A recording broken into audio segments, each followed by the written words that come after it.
So hello class 10th, आज का lecture काफी ऑसम होने वाला है क्योंकि आज के लेक्चर में हम बात करेंगे केमिकल रिएक्शन को आप मैथमेटिक्स की सहायता से कैसे बैलेंस कर सकते हो। लेक्चर में हम हीट एंड ट्रायल मेथड का प्रयोग नहीं करेंगे, हम केवल प्योर मैथमेटिक्स से सॉल्व करेंगे। तो चलो इसको देखते हैं। तो देखो हमारे पास एक रिएक्शन है NH3CuO plus N2Cu plus H2O। तो इसके लिए आपको करना क्या है, देखो इधर आप A लिख दो, यहाँ पे आप B लिख दो, इधर C लिखो, D लिख दो और यहाँ पे क्या लिख दो, E लिख दो। ठीक है। अब आप जानते हो conservation of mass. Conservation of mass क्या बोलता है कि किसी भी रिएक्शन में जितने एटम इस साइड में होंगे उतने ही एटम इस साइड में होंगे। तो इसका मतलब ये है कि हम इस साइड के एटम को इस साइड के एटम से क्या करेंगे, कंपेयर करेंगे, क्योंकि इनका जो नंबर होगा दोनों साइड में क्या होंगे, इक्वल होंगे। तो सेम हम वही कॉन्सेप्ट लगाने वाले हैं। तो देखो नाइट्रोजन कितने हैं, ये नाइट्रोजन इधर है, इधर नाइट्रोजन कितने हैं, देखो 2 × C, तो क्या कर लो 2C। नाइट्रोजन के लिए हमने लिख लिया। अब हाइड्रोजन आ जाओ, बोलो हाइड्रोजन कितने, 3 × A, 3A हाइड्रोजन। इधर देखो E है × 2, तो कितना हो जाएगा 2E हाइड्रोजन। क्लियर। अब आ जाओ कॉपर पे, बताओ कॉपर के नीचे कितना लिखोगे, B, और इधर कॉपर कितने हैं, D। क्लियर। तो B हो गया और D हो गया। अब बचा हमारे पास क्या, ऑक्सीजन। तो ऑक्सीजन लिख लेते हैं। तो देखो ऑक्सीजन कितने हैं, B ऑक्सीजन इधर है और इधर देखो ऑक्सीजन कितने हैं, E ऑक्सीजन है। ये तो काम आपको कर लेना है। देखो ये हम कैसे किए हैं, ये हम किए हैं कंजर्वेशन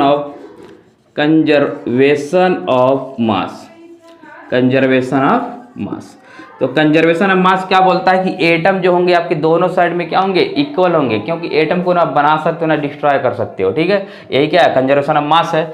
अब यहां से आ जाओ तुम, यहां से देखो A/C इक्वल टू होगा 2/1। देखो A है, C को हमने नीचे ला लिया तो 2 बचा 1, यानी A की वैल्यू कितनी आ गई, देखो तुम्हारी यहां से आपको मिल गया A की वैल्यू 2 और आप देख लो C की वैल्यू तुमको कितनी मिल रही है, 1 मिल गई।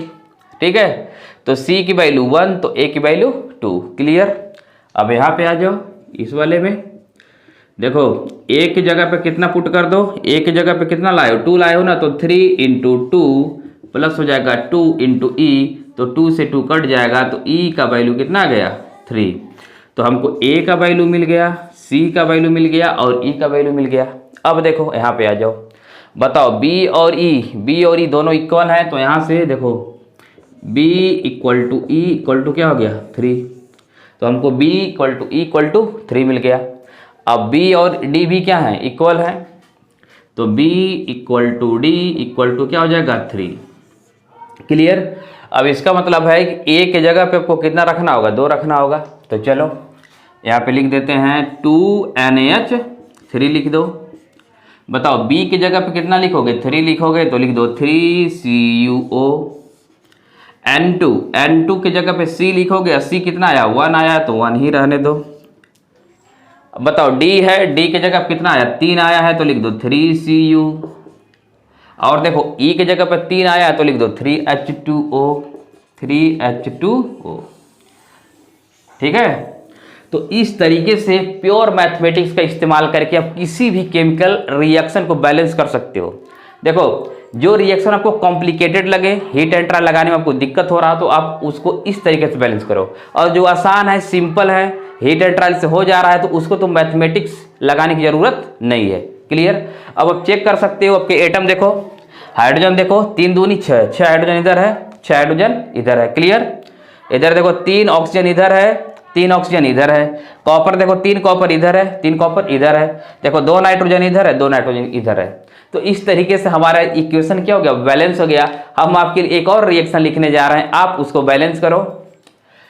देखो आपके लिए रिएक्शन लिख रहा है, देखो C2H6 प्लस O2 बनेगा CO2 प्लस H2O। इस रिएक्शन को आप बैलेंस करो, कि आपने ट्राई कर लिया होगा।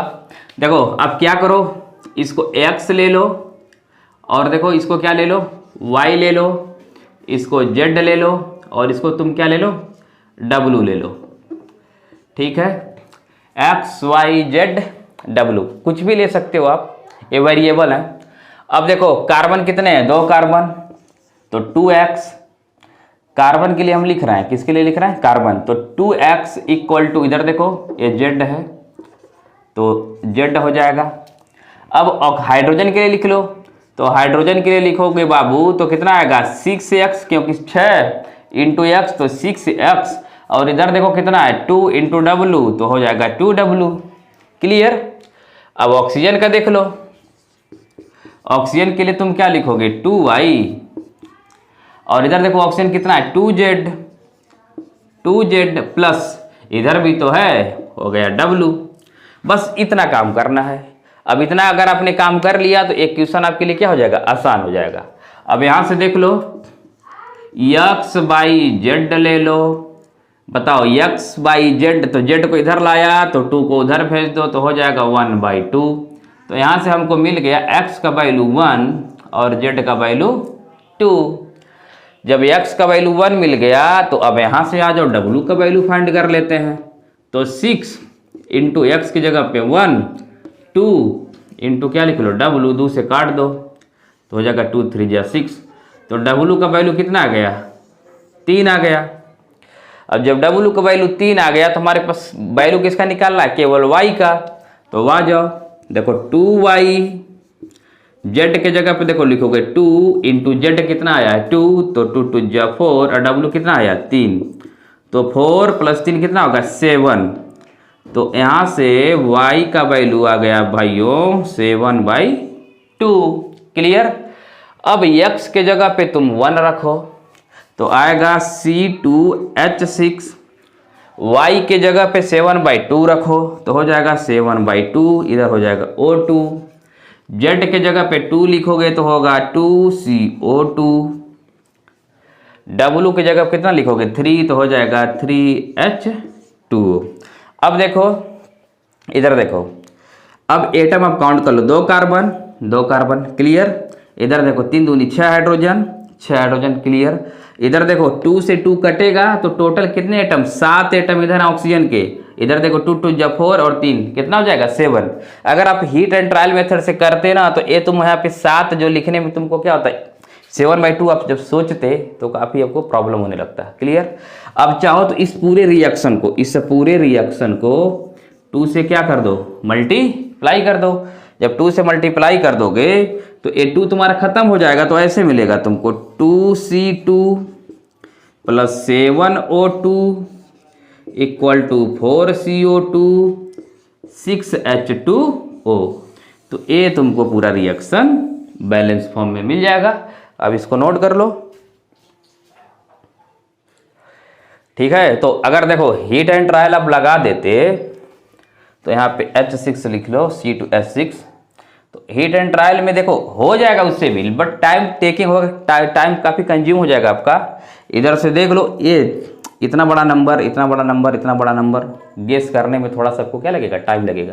तो आई होप आप लोगों ने इस कॉन्सेप्ट को काफ़ी अच्छे से समझ लिया है। आप एनसीईआरटी के क्वेश्चन को प्रैक्टिस करो, उसमें क्वेश्चन रिलेटिवली इजी दिए हैं, बट आपके सामने अगर इस तरीके के भी क्वेश्चन आ जाते हैं तो आप ये मेथड लगाकर क्वेश्चन को आसानी से प्योर मैथमेटिक्स से उसको बैलेंस कर सकते हो।